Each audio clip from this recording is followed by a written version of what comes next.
The criminal organization known as MS-13 represents one of the most significant transnational security threats facing the United States today. At 3:42 a.m. on February 14, 2026, a secure communication channel used exclusively by senior federal law enforcement officials transmitted a single authorization code to field commanders positioned across 6 American cities. The code triggered the simultaneous execution of Operation Crimson Tide, a coordinated strike that had been 18 months in the making.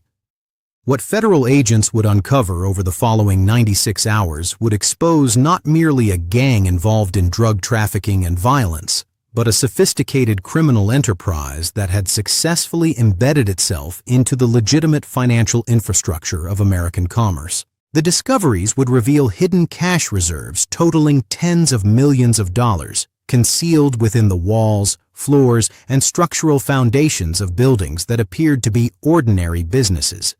This is the story of how MS-13 transformed from a street gang into a corporate criminal organization and how federal investigators finally penetrated the financial architecture that had protected its operations for years. The primary strike location was a commercial complex in the Doral district of Miami, Florida.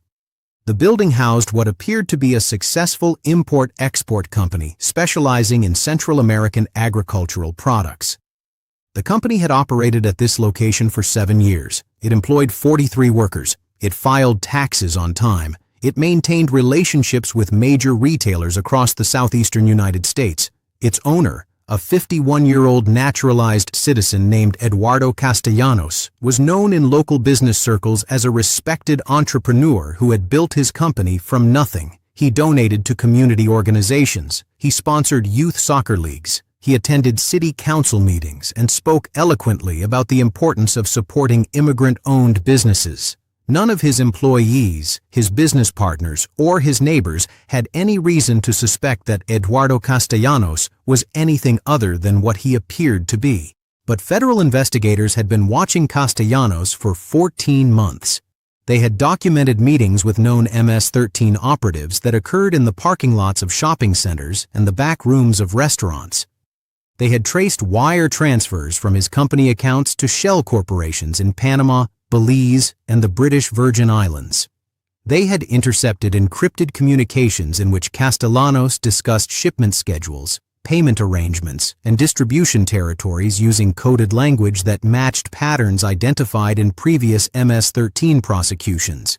And they had developed a confidential informant inside his organization who provided detailed information about hidden compartments, secret rooms, and cash storage locations that did not appear on any building plans. When federal agents breached the Doral facility at exactly 3:42 a.m., they moved with precision that reflected months of preparation. SWAT teams secured the perimeter while specialized search units entered through multiple access points. The 43 employees who worked there during business hours were not present. The building was occupied only by a night security guard and 2 workers monitoring a cold storage facility in the rear of the complex. All 3 were detained without incident and transported to a secure location for processing. The initial search of the facility revealed exactly what the company's legitimate operations would suggest: refrigerated containers holding produce shipments, pallets of dried goods waiting for distribution, office equipment and filing cabinets containing business records. But the federal team was not looking for the obvious. They were looking for what had been deliberately hidden. The first major discovery came 47 minutes into the search. A K-9 unit alerted on a section of wall in the company's main warehouse. The wall appeared solid, constructed of standard commercial materials. But when agents used ground-penetrating radar to scan the structure, they detected anomalies suggesting hollow spaces that did not match the building's architectural plans. Using specialized cutting equipment, the team removed a section of drywall and exposed a hidden chamber approximately 12 feet wide and 8 feet deep. Inside that chamber, agents found vacuum-sealed packages containing United States currency. The packages were stacked floor to ceiling on industrial shelving. Preliminary counting estimated the total at $4.7 million. But the hidden chamber also contained something else: digital storage devices, encrypted hard drives, ledgers written in coded notation, and a commercial-grade currency counting machine capable of processing 10,000 bills per minute. This was not a simple cash hiding spot. This was an operational financial processing center designed to handle large volumes of currency on a regular basis. The discoveries continued throughout the morning. A second hidden compartment was found beneath the floor of a loading dock, accessible only through a hydraulic lift disguised as standard warehouse equipment. Inside, agents recovered an additional $2.3 million in cash along with 117 kilograms of cocaine packaged for distribution. A third concealed space was located inside what appeared to be a functioning industrial freezer. The freezer's interior walls had been modified to create a hidden room that maintained normal temperatures despite the freezing conditions outside. That room contained communications equipment, including satellite phones, encrypted laptops, and radio transceivers capable of reaching Central America. But the most significant discovery came at 7:23 a.m., when forensic accountants began analyzing the digital files recovered from the hidden chamber. The files contained detailed records of a financial network that extended far beyond Eduardo Castellanos and his import-export company. The network involved dozens of businesses across multiple states. It processed hundreds of millions of dollars annually. And it was controlled not by Castellanos himself, but by a figure whose identity federal investigators had been trying to confirm for over 2 years. The name that appeared throughout the financial records was Miguel Ángel Reyes Fuentes, a 44-year-old Salvadoran national who had entered the United States illegally in 2009 and had never been deported despite multiple arrests for assault, drug possession, and weapons charges. Reyes Fuentes was known to federal gang intelligence units as a senior MS-13 leader responsible for coordinating drug distribution and money laundering operations across the southeastern United States. But unlike traditional gang leaders who maintained high visibility within their organizations, Reyes Fuentes had deliberately cultivated a low profile. He did not display the tattoos that typically identify MS-13 membership. He did not associate publicly with known gang members. He dressed in business casual attire and drove a mid-range sedan.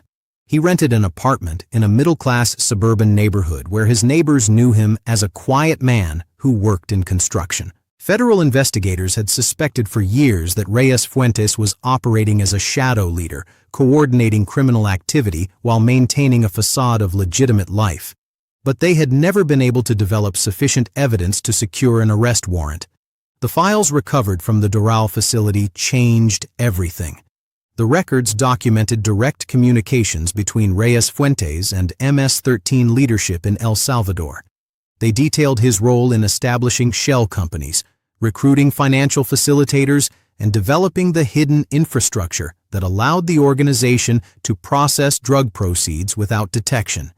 And they revealed his current location, a rental property in Hialeah that he had occupied for the previous 8 months. At 9:17 a.m., a federal tactical team surrounded the Hialeah residence. The property was a single-family home in a neighborhood of similar structures, indistinguishable from any other house on the street. Surveillance had confirmed that Reyes Fuentes was inside, along with 2 other individuals whose identities had not yet been established. The arrest team executed their approach with maximum caution, knowing that MS-13 operatives had a history of violent resistance to law enforcement. But when agents breached the front door, they encountered no resistance. Reyes Fuentes was seated at a kitchen table drinking coffee and reading news on a tablet computer. He did not attempt to flee. He did not reach for a weapon. He simply looked at the agents entering his home and said 4 words in accented English. "I have been expecting you." The 2 other individuals in the residence were identified as associates who handled logistics and communications for Reyes Fuentes. Neither offered resistance. All 3 were taken into custody and transported to FBI Miami field office for processing. The search of the Hialeah property revealed evidence that confirmed Reyes Fuentes as one of the most significant MS-13 figures ever apprehended on American soil. In a bedroom closet, agents found a hidden safe containing $800,000 in cash, along with multiple forged identification documents, including passports from El Salvador, Guatemala, Honduras, and Mexico. In a home office, agents recovered encrypted computers containing communications with MS-13 leadership spanning 3 years. Those communications detailed drug shipments, money transfers, territorial agreements, and strategic planning for expanding the organization's financial operations into new American markets. Most significantly, agents found evidence that Reyes Fuentes had been coordinating not just with MS-13, but with Mexican cartels, including the Sinaloa Cartel and Cartel Jalisco Nueva Generación. The communications suggested a formal partnership arrangement in which MS-13 provided distribution networks and money laundering infrastructure in exchange for wholesale drug supplies at favorable pricing. This was not a street gang operating independently. This was a node in a multinational criminal enterprise that spanned from South America to Central America to the United States. While the Miami operations were unfolding, coordinated strikes were being executed simultaneously in 5 other cities. In Houston, Texas, federal agents raided a construction company that had been identified in the Doral financial records as a primary cash processing hub. The company, registered under the name Gulf Coast Development Partners, had been awarded multiple government contracts for infrastructure projects across the Houston metropolitan area. It employed over 200 workers. Its annual revenues exceeded $40 million. But federal investigators had traced wire transfers from the company's accounts to the same offshore shell corporations that appeared in the Castellanos files. When agents searched the company headquarters, they found a concealed room beneath the executive offices containing $3.1 million in cash and financial records, documenting payments to MS-13 operatives across Texas and Louisiana. The company's owner, a 63-year-old man who had operated businesses in Houston for over 3 decades, was arrested at his home and charged with money laundering, racketeering, and conspiracy to distribute controlled substances. In Los Angeles, California, a raid on a chain of auto repair shops revealed a distribution network that had been moving methamphetamine and fentanyl through legitimate commercial channels. The shops, 7 locations across Los Angeles County, were registered under different corporate names, but all traced back to a single holding company controlled by an MS-13 associate. Agents recovered 423 kilograms of methamphetamine, 97 kilograms of fentanyl, and $1.8 million in cash hidden inside vehicle lifts, tool storage areas, and false walls constructed within the shop buildings. 14 individuals were arrested, including the holding company's registered agent, a licensed attorney who had structured the corporate ownership to obscure MS-13 involvement. In Atlanta, Georgia, federal agents targeted a network of check-cashing businesses and wire transfer services that the financial records identified as money transmission points. These businesses served predominantly immigrant communities, offering services that traditional banks often declined to provide. Their customers were largely working-class individuals sending remittances to family members in Central America. But federal analysis of transaction patterns revealed that the businesses were also processing large volume transfers that did not correspond to legitimate remittance activity. The transfers moved money from drug sales across the southeastern United States to accounts controlled by MS-13 leadership. When agents raided the businesses, they found evidence of systematic structuring, the practice of breaking large transactions into smaller amounts to avoid federal reporting requirements. They also found $2.4 million in cash stored in hidden compartments and records identifying dozens of MS-13 operatives who had used the services to move drug proceeds. In Phoenix, Arizona, and Charlotte, North Carolina, additional operations targeted residential properties and commercial facilities linked to the financial network. Each location yielded evidence that expanded investigators' understanding of how deeply MS-13 had penetrated legitimate American commerce. The organization was not simply hiding money, it was investing money. Laundered proceeds were being used to purchase real estate, to fund business expansions, to acquire stakes in legitimate companies. The goal was not just to clean dirty cash. The goal was to transform criminal proceeds into productive assets that would generate legitimate income indefinitely. By the end of the first 72 hours of Operation Crimson Tide, federal agents had executed raids at 47 locations across 6 states. They had seized a combined total of 812 kilograms of cocaine, 567 kilograms of methamphetamine, and 4.3 million fentanyl pills. They had recovered $23.7 million in cash from hidden compartments, concealed rooms, and structural modifications designed to evade detection. They had arrested 63 individuals, including 12 identified MS-13 leaders, 19 financial facilitators with professional credentials, and 32 workers and associates who played various roles in the organization's operations. And they had gathered digital evidence, financial records, and witness testimony that would support prosecutions for years to come. But the investigation also revealed disturbing evidence of official corruption. Among the files recovered from the Doral facility were records of payments to individuals identified only by code names. Cross-referencing those payments with bank records and surveillance data, investigators identified 3 recipients: a building inspector in Miami-Dade County who had approved construction permits for properties containing hidden compartments, a police detective in Houston who had provided advance warning of planned enforcement operations, and a city council member in Atlanta who had intervened to delay business license investigations that might have exposed the money transmission network. All 3 were arrested in coordinated operations that occurred 48 hours after the initial raids. The arrests sent shockwaves through their respective communities. These were not anonymous bureaucrats. These were respected public officials with years of service. But the evidence was clear. They had accepted payments from MS-13 through intermediaries, and they had used their positions to protect criminal operations. The corruption extended beyond individual officials. Investigators discovered that MS-13's financial network had made strategic investments in relationships that provided ongoing protection and intelligence.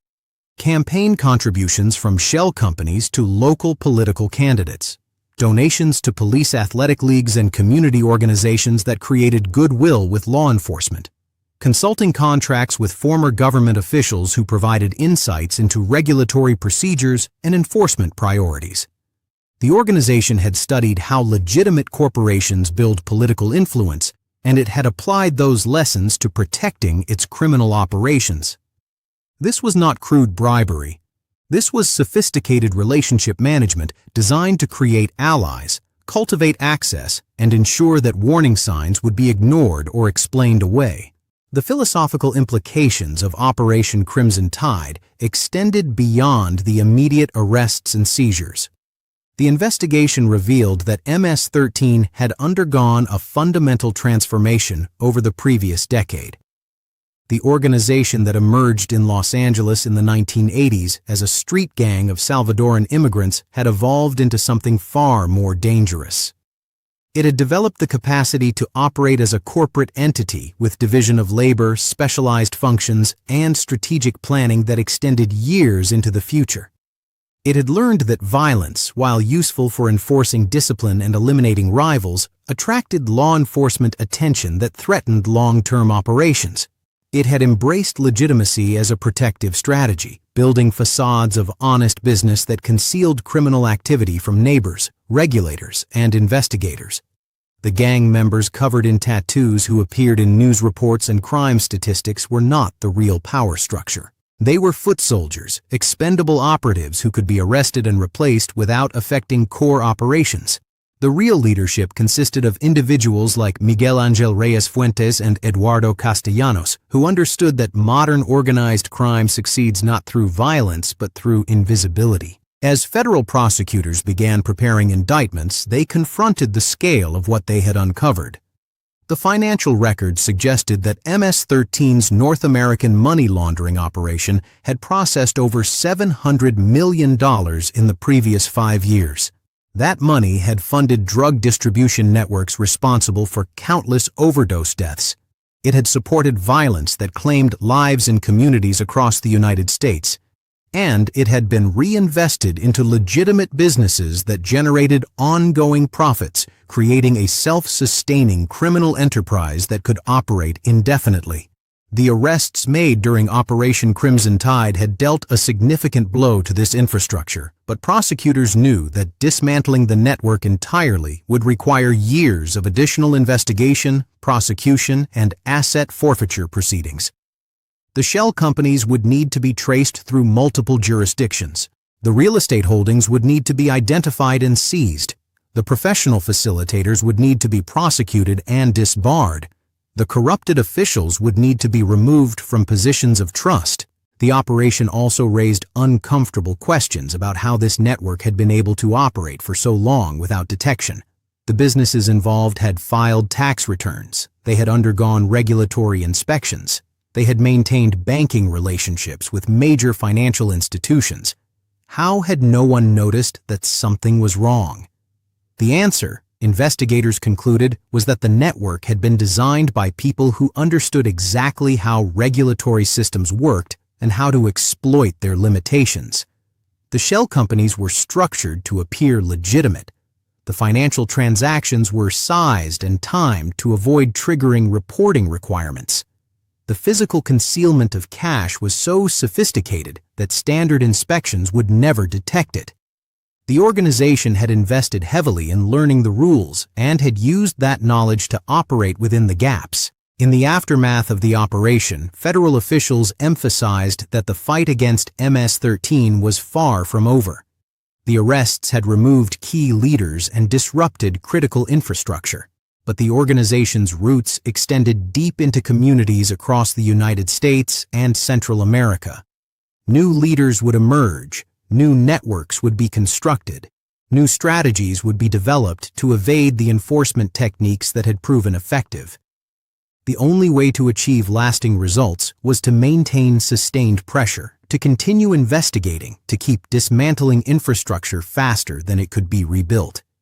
This required resources, coordination, and political will that would need to be sustained for years, perhaps decades. For the communities affected by MS-13's operations, the results of Operation Crimson Tide were both encouraging and sobering.